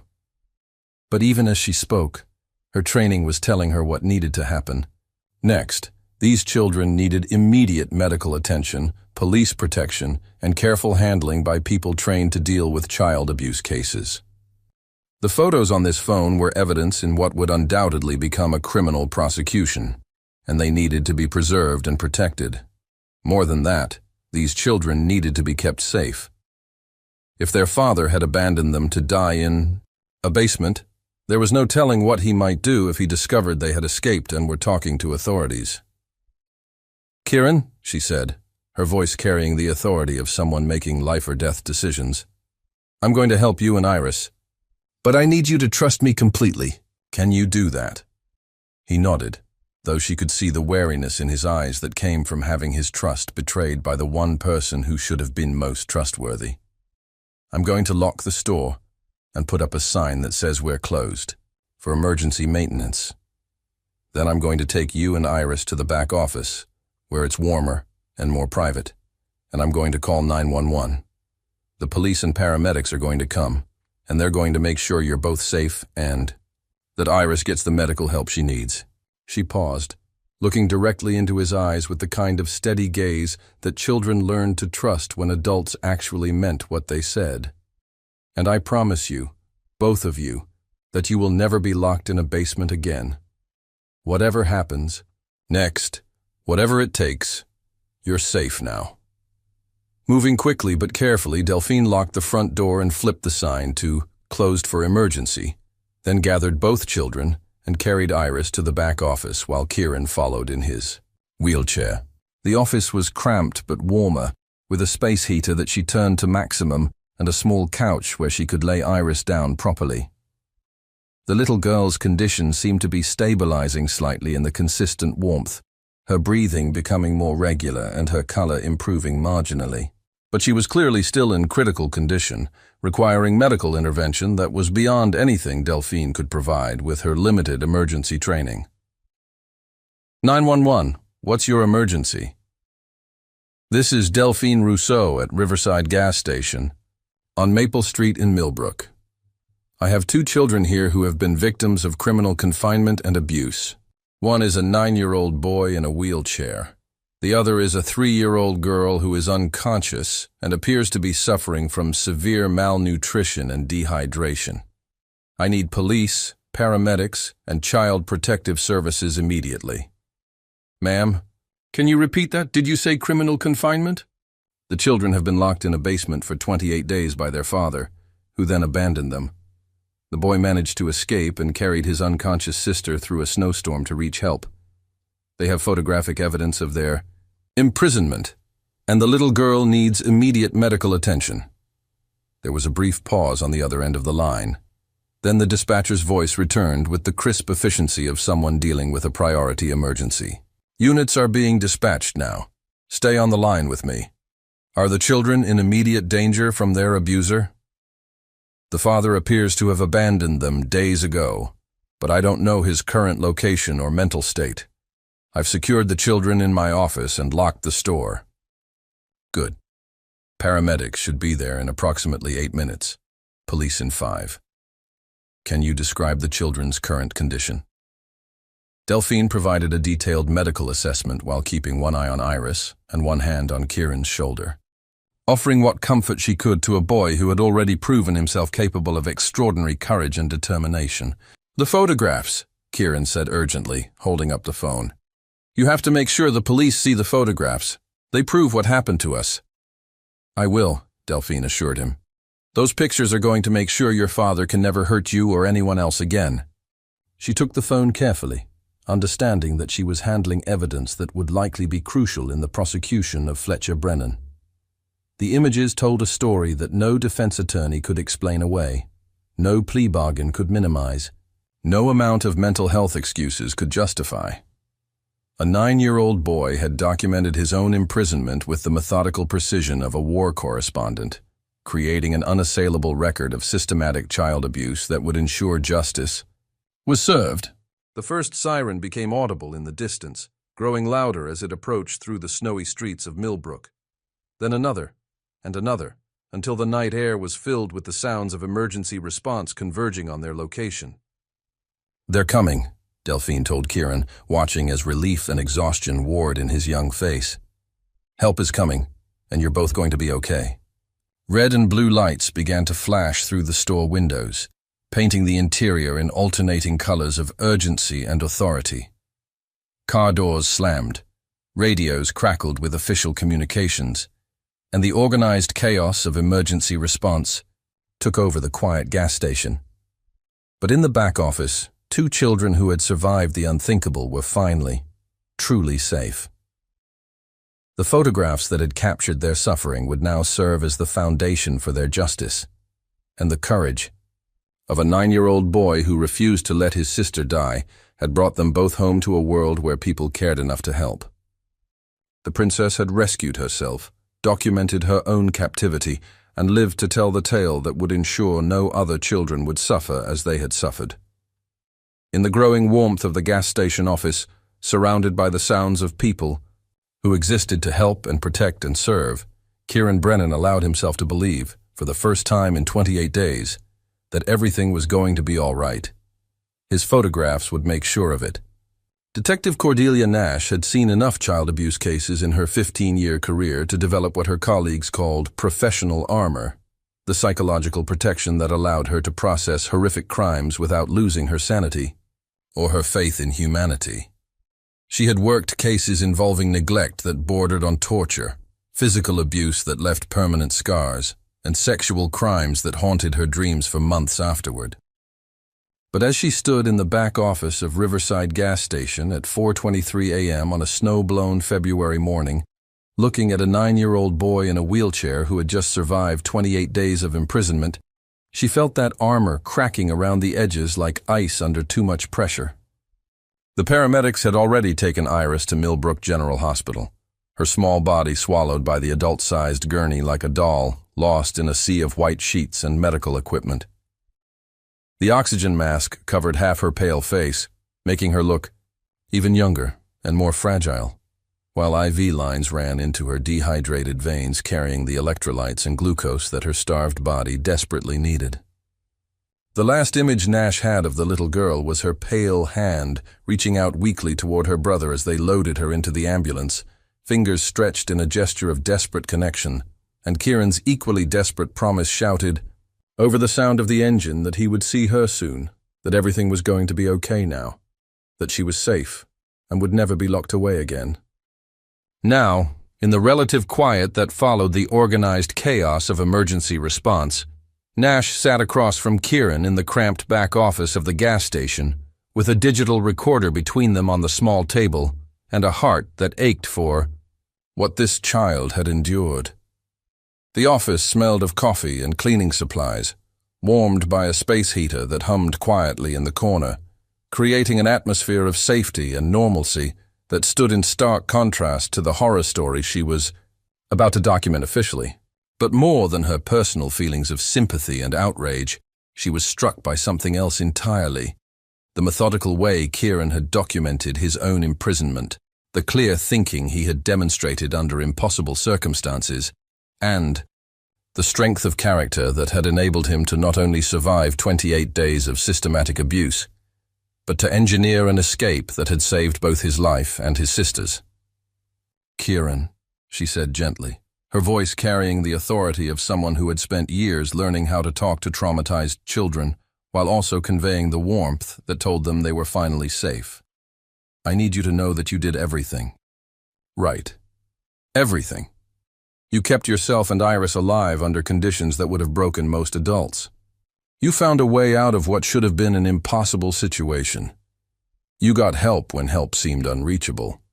And you even gathered evidence that's going to make sure your father can never hurt anyone like this again." The boy looked up at her with eyes that seemed far older than his 9 years, and she saw in them the kind of wisdom that comes only from surviving experiences that should never happen to children, the premature understanding of adult cruelty and adult failure that no child should have to carry.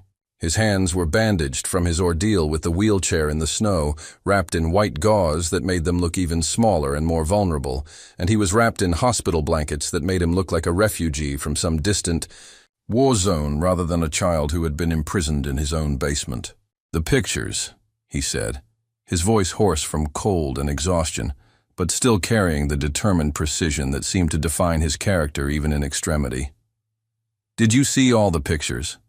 All 23 of them?" Nash nodded, pulling out an evidence bag that contained the smartphone that had become the cornerstone of their case against Fletcher Brennan. The phone itself was a battered piece of technology that had somehow captured one of the most comprehensive records of systematic child abuse she had ever encountered. "I've seen them all, and I've had our technical team make multiple copies to preserve them across different formats and storage systems." "Kieran, those photographs are some of the most comprehensive documentation of child imprisonment I've ever encountered in 15 years of investigating these kinds of crimes. They're going to be crucial in making sure your father is held accountable for what he did to you and Iris." She had spent the past hour reviewing the images with a mixture of professional detachment and personal horror, trying to maintain the emotional distance necessary to process them as evidence while simultaneously fighting the urge to track down Fletcher Brennan herself and demonstrate what happened to adults who tortured children. The progression was methodical, almost scientific in its documentation of systematic abuse. Each photograph carefully composed and deliberately timed to show the deteriorating conditions and the children's declining health over the course of their imprisonment. The early photos showed the basement room in all its concrete bleakness, gray walls that seemed to absorb light rather than reflect it, the single bare bulb hanging from a frayed cord like a dying star, damp patches on the ceiling where winter moisture had seeped through the foundation. The heavy deadbolt mechanism that had kept 2 children prisoner was visible in several shots, its industrial-grade construction and professional installation making clear that this was not a moment of poor judgment, but a deliberate act of imprisonment designed to be escape-proof. The photos of their living conditions told a story of systematic neglect that grew worse over time. The bucket in the corner that served as their only toilet, a humiliation that violated every concept of human dignity. The thin mattress on the cold concrete floor, inadequate for 1 child, let alone 2. The cardboard boxes that contained their meager possessions and dwindling food supplies, the empty containers that marked Fletcher's increasingly sporadic visits, the calendar scratched into the concrete wall that showed Kieran's desperate attempt to maintain some sense of time and normalcy in their underground prison. But it was the photographs of Iris that truly demonstrated the magnitude of Fletcher Brennan's crimes against his own children. The sequence of images showed a healthy toddler transforming over weeks into a child on the brink of starvation, her face growing gaunt as subcutaneous fat disappeared, her eyes becoming too large for her shrinking features, her small body clearly failing under the stress of prolonged malnutrition and psychological trauma. The progression was subtle from day to day, but viewed as a sequence, it told the story of a 3-year-old child being slowly murdered by neglect and abandonment. "Tell me about your father," Nash said carefully, her pen poised over her notepad, while the digital recorder captured every word for the official record. "Before all this happened, what was he like? Help me understand how we got from there to here." Kieran was quiet for a long moment, his small hands worrying at the edge of his blanket, with the nervous gesture of someone trying to organize complex and painful thoughts. When he spoke, his voice carried the conflicted emotions of a child trying to reconcile love with betrayal, protection with imprisonment, the father he had known with the man who had locked them away to die. "He used to be different," Kieran said finally, his voice soft with memory and loss. "Before Mom died, before he lost his job at the factory, he used to take us to the park every Sunday after church. He would push Iris on the swings and help me navigate the playground equipment that wasn't designed for wheelchairs. He read us stories every night, adventure stories about pirates and knights and explorers who overcame impossible odds. He made pancakes on Sunday mornings, and he taught me how to fix things, how to solve problems when something seemed impossible."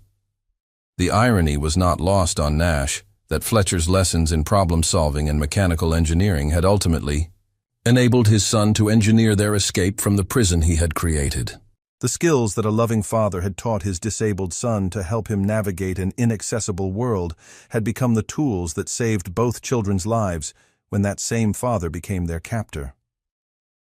"When did things change?" Nash asked gently.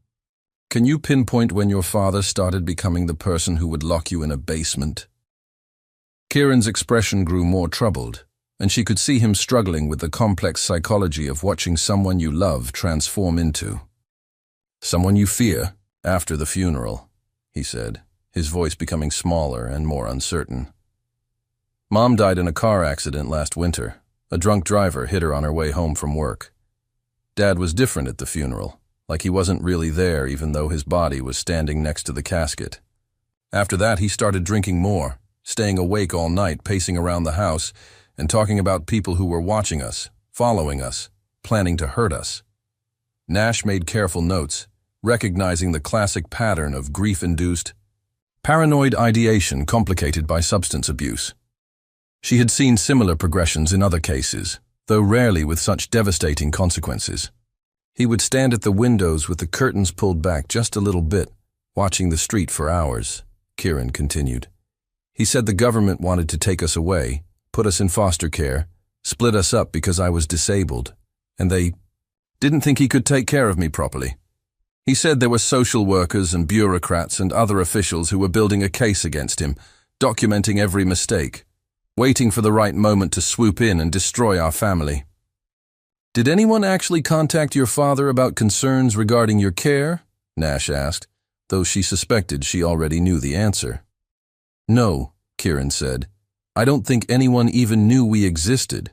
After Mom died, Dad stopped taking us to church, stopped taking us to the park, stopped having any contact with the outside world. He homeschooled us, but that mostly meant giving us workbooks and leaving us alone while he drank and watched the windows. The isolation had created the perfect conditions for Fletcher's paranoia to flourish unchecked, Nash realized. Without external contact or reality testing, his fears had grown and mutated until they consumed his ability to think rationally about his children's welfare. The basement, she said gently. How long had he been talking about keeping you down there before he actually did it? A few weeks, Kieran replied, his voice growing more strained as he approached the heart of their ordeal. He kept saying it was temporary, just until he could figure things out and make sure we were safe. He installed the lock over several days, working on it mostly at night when he thought we were sleeping. He brought down some of our clothes and toys and books. He said it was like camping, like an adventure we would tell stories about someday. But it wasn't an adventure.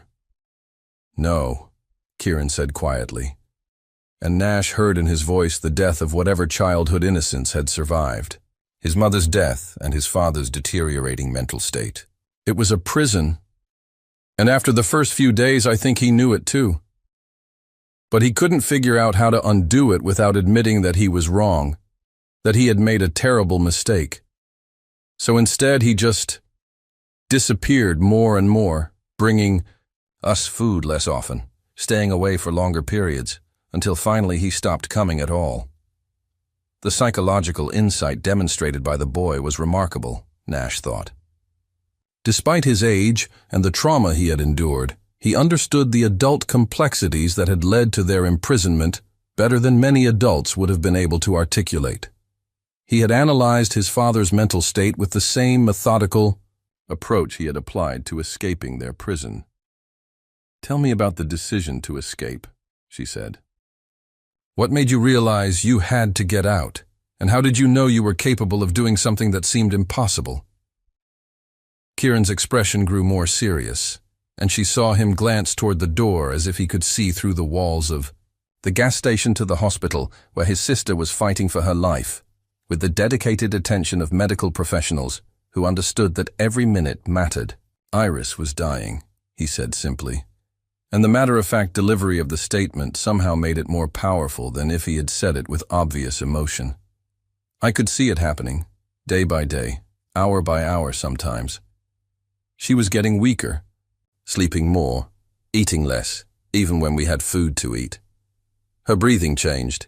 It got more shallow and rapid, like her body was working harder to do things that should have been automatic. I knew that if I didn't do something, she was going to die in that basement, and it would be my fault for not trying hard enough to save her.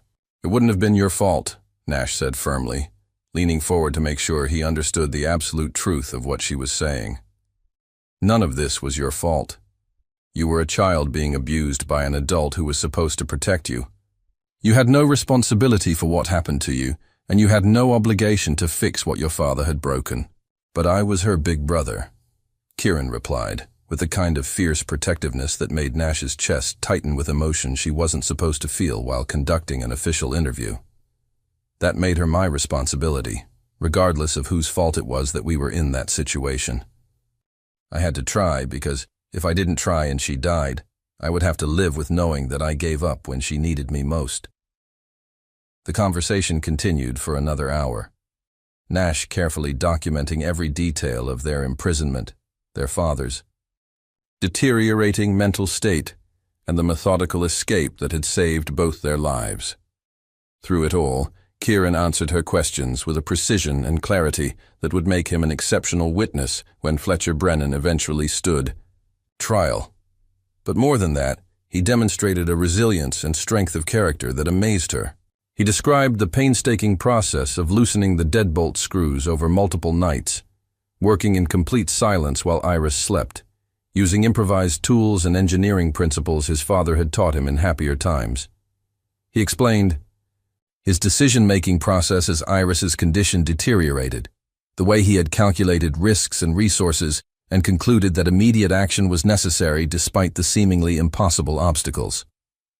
Most remarkably, he talked about the photographs he had taken with the clinical detachment of a professional investigator, explaining how he had deliberately documented their conditions to create evidence that would be useful if they survived to tell their story. "I knew that adults sometimes don't believe children," he said matter-of-factly, "especially when children are accusing other adults of doing terrible things. So I tried to take pictures that would show what happened to us, even if nobody wanted to listen to what we said." And he would stand trial, Nash knew. She had already put out an APB for Fletcher Brennan, and the evidence Kieran had gathered made conviction virtually certain, even if they never found additional witnesses or corroborating evidence. The photographs alone were enough to support charges of criminal confinement, child endangerment, abuse, and neglect. Fletcher's mental state might be a factor in sentencing, but it would not excuse what he had done to his children, and it certainly wouldn't prevent conviction on multiple felony charges. "Detective Nash?" Kieran's voice interrupted her thoughts about prosecution strategy and evidence presentation. "What's going to happen to us now? To me and Iris? Where do we go from here?" It was the question she had been dreading, because the answer was complicated and uncertain in ways that no child should have to navigate, especially children who had already endured more uncertainty and fear than most adults experienced in their entire lives. With Fletcher missing, and likely to be arrested when found, both children would need to be placed in protective custody while social services worked out long-term arrangements that prioritized their safety, stability, and emotional healing. "First," she said, "Iris is getting the medical care she needs at one of the best hospitals in the region. The doctors at Millbrook General tell me she's responding very well to treatment, better than they initially expected given how serious her condition was when she arrived. Her vital signs are stabilizing, her blood work is improving, and they expect her to make a complete physical recovery. She's going to be fine, Kieran. You saved her life by getting her out of that basement and getting her to help when you did." Relief flooded the boy's face like sunrise breaking over a landscape that had been shrouded in darkness, and Nash saw some of the terrible tension he had been carrying finally begin to ease from his narrow shoulders. "As for what happens next," she continued, "we're going to make sure you're both placed somewhere safe, with people who will take care of you and love you, and never ever lock you up or hurt you or abandon you. Social services is already working on finding family members who can take you in, people who understand what you've been through and who are prepared to help you heal from it." "Together?" Kieran asked urgently, and Nash heard in his voice the same desperate need for connection that she had seen in his sister's reaching hand as they loaded her into the ambulance. "We stay together? They don't split us up?" "Together," Nash promised, though she made a mental note to ensure that social services understood the absolute importance of keeping these siblings united.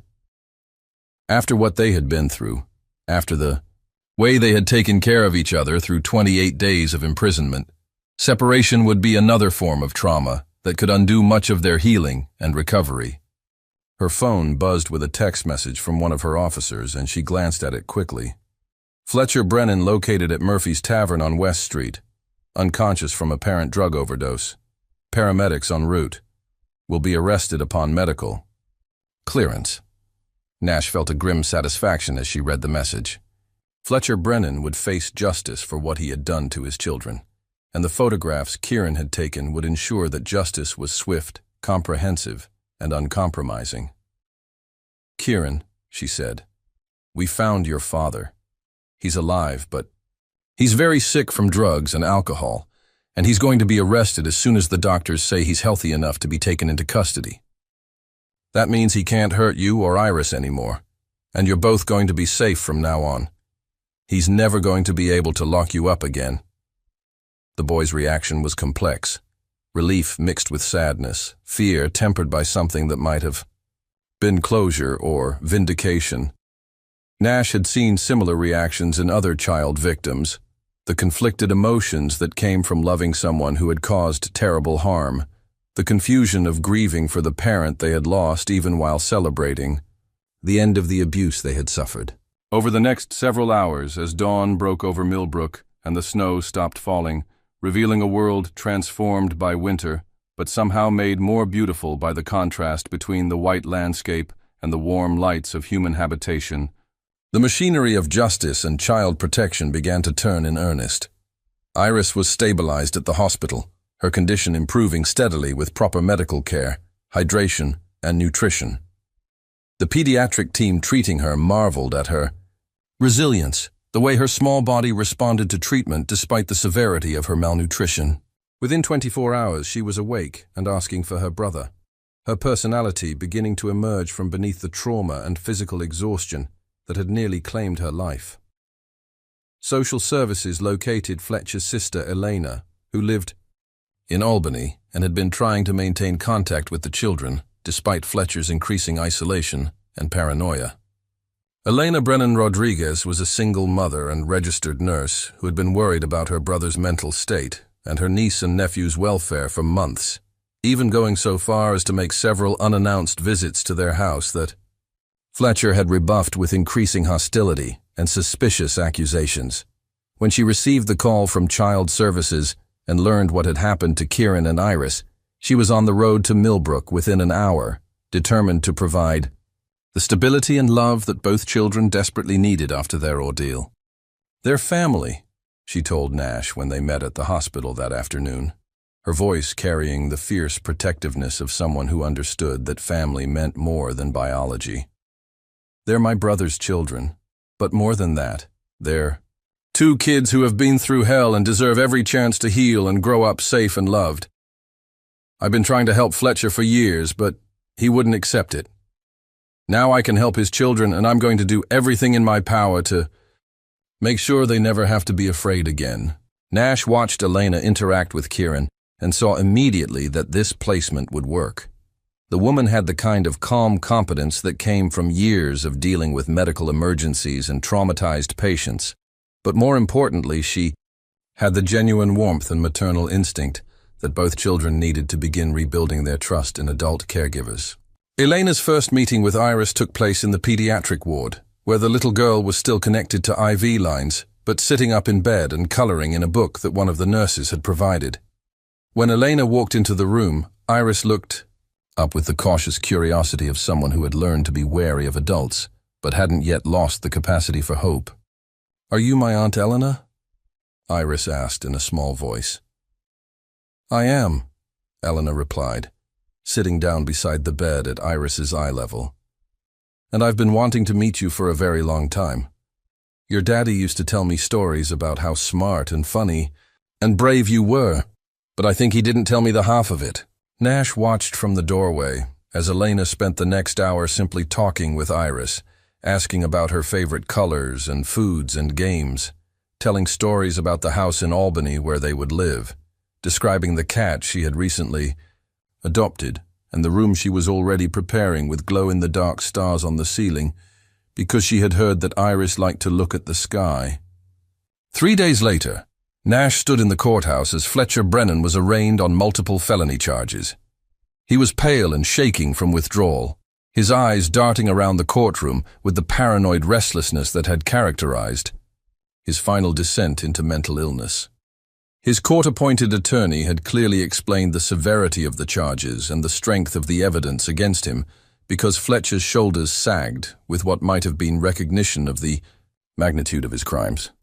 "Your Honor," the prosecutor said, "the defendant systematically imprisoned his own children for 28 days, leaving them to slowly starve in a basement room while he disappeared on drug binges lasting days at a time. The defendant installed industrial-grade locks to prevent the children from escaping, provided inadequate food and water, and ultimately abandoned them entirely. The only reason these children are alive today is because the 9-year-old victim managed to document their imprisonment, and engineer their escape using skills that his father had taught him in better times. The photographs were displayed on screens throughout the courtroom, each image a testament to the suffering Fletcher had inflicted and the strength his children had shown in surviving it. Nash saw several members of the gallery visibly react to the progression of images showing Iris's deterioration, and she knew that no defense strategy would be able to overcome the power of that visual evidence. Fletcher's attorney had clearly advised him against going to trial. The evidence was overwhelming, the photographs were unassailable, and Kieran's testimony would have been devastating to any defense strategy. Fletcher pleaded guilty to all charges, rather than subject his children to the trauma of testifying in open court about their imprisonment. The sentencing hearing took place 2 weeks later, with victim impact statements from both children read into the record by Elena, who had been appointed their legal guardian. Kieran's statement was characteristically precise and thoughtful, acknowledging the complexity of his feelings about his father while making clear the lasting impact of their imprisonment. Iris's statement was simpler, dictated to Elena with the straightforward honesty of a 3-year-old. "Daddy scared us and hurt us, but Kieran took care of me and now we're safe." Fletcher was sentenced to 15 years in prison, with the possibility of parole in 10 years contingent on successful completion of mental health and substance abuse treatment programs. The judge noted that while Fletcher's mental illness and grief were mitigating factors, they did not excuse the systematic nature of his crimes or the near-fatal consequences of his actions. But for Nash, the real victory was not Fletcher's conviction. It was what she witnessed 6 months later when she visited Kieran and Iris at Elena's home in Albany. The house was everything their basement prison had not been, bright and warm and filled with the sounds of normal family life. Elena had painted Iris's room in soft pastels with glow-in-the-dark stars on the ceiling, just as she had promised, while Kieran's room was organized with the kind of systematic efficiency that reflected his engineering mind, complete with a computer workstation, where he was already learning programming languages that most adults found incomprehensible. Iris had recovered completely from her physical ordeal, her cheeks once again round and healthy, her eyes bright with the kind of mischief that 3-year-olds were supposed to display. She chattered constantly about her preschool friends, her favorite books, and the cat that Elena had adopted specifically because Iris had fallen in love with it at the animal shelter. The basement and its horrors seemed like something from another lifetime, a nightmare that had been replaced by the ordinary magic of childhood. But it was Kieran who truly amazed Nash during her visit. The boy who had survived 28 days of imprisonment and engineered one of the most remarkable escapes she had ever encountered was thriving in ways that seemed almost miraculous. His grades in his new school were exceptional, his teachers describing him as remarkably mature and thoughtful for his age. He had been invited to speak to social workers and law enforcement officers about recognizing signs of child imprisonment, sharing his story with the kind of matter-of-fact courage that inspired everyone who heard it. "I've been thinking about becoming a detective," he told Nash during her visit, his eyes bright with possibility and determination. "Or maybe an engineer who works with law enforcement, designing better ways to investigate crimes. Elena says I can be whatever I want to be, and I want to help other kids who are in situations like we were."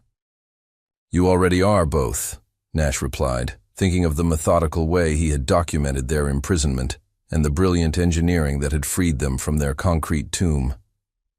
"You solved a case and saved 2 lives before you turned 10 years old. The rest is just getting the official training to match the skills you've already proven you have." Elena had enrolled both children in counseling to help them process their trauma, but she had also made sure they understood that their survival was something to be proud of, not ashamed of. The therapist working with them had noted their remarkable resilience and the strength of their sibling bond, recommending that their story be documented and shared as an example of how children could overcome even the most devastating circumstances when they had love and support. Iris was too young to fully comprehend what had happened to them, but Kieran carried his experience like a badge of honor, not because he enjoyed what they had suffered, but because he had proven to himself and the world that seemingly impossible, obstacles could be overcome with enough determination, ingenuity, and love. "The pictures I took," he said to Nash as they sat in Elena's sunny kitchen, surrounded by the comfortable chaos of a family home where children were free to be children. "They helped other kids, didn't they? Other kids who were in trouble?" Nash nodded. Kieran's photographs had indeed become part of training materials used by law enforcement and social services agencies across the state, teaching professionals how to recognize and document cases of child imprisonment. His methodical approach to gathering evidence had set a new standard for how children's testimony could be supported and validated, and several ongoing investigations had been strengthened by techniques learned from his example. "They helped a lot of kids," she confirmed. "Your courage in taking those pictures and getting yourself and Iris to safety probably saved other children from going through what you went through. You turned your worst experience into something that protects other people." Kieran smiled, the first completely unguarded, purely happy expression Nash had ever seen on his face, free from the weight of responsibility and trauma that had aged him beyond his years. "Good," he said simply. "That's what big brothers are supposed to do. Protect people. And if I can't protect everyone directly, at least I can help other people learn how to protect them." As Nash drove back to Millbrook that evening, she reflected on the remarkable transformation she had witnessed. Two children who had been locked in a basement, systematically starved and abandoned by the person who should have protected them, above all others, had not only survived but flourished. More than that, they had turned their suffering into something meaningful, something that would help other children in similar situations and contribute to a better understanding of how to recognize and respond to child imprisonment. The case files would eventually be archived. Fletcher Brennan would serve his sentence in relative obscurity while hopefully receiving the mental health treatment that might have prevented the tragedy if it had been available earlier, and the system would move on to other crimes and other victims. But Kieran and Iris Brennan would carry forward the lessons they had learned in that concrete tomb. That family means protecting each other no matter what the cost. That impossible problems can be solved with patience and determination and love, and that documenting injustice is the first step toward ending it. They had been prisoners in a basement for 28 days, but they had emerged as something far more powerful. Survivors, advocates, and living proof that the human spirit can overcome even the most crushing circumstances when it is motivated by love and supported by people who understand that every child deserves safety, dignity, and hope. The princess had not only rescued herself and her little sister, she had ensured that other princesses would never have to face the same dragons alone, and that the adults responsible for protecting children would be better equipped to recognize when that protection was needed most desperately. In the end, that was perhaps the most important victory of all.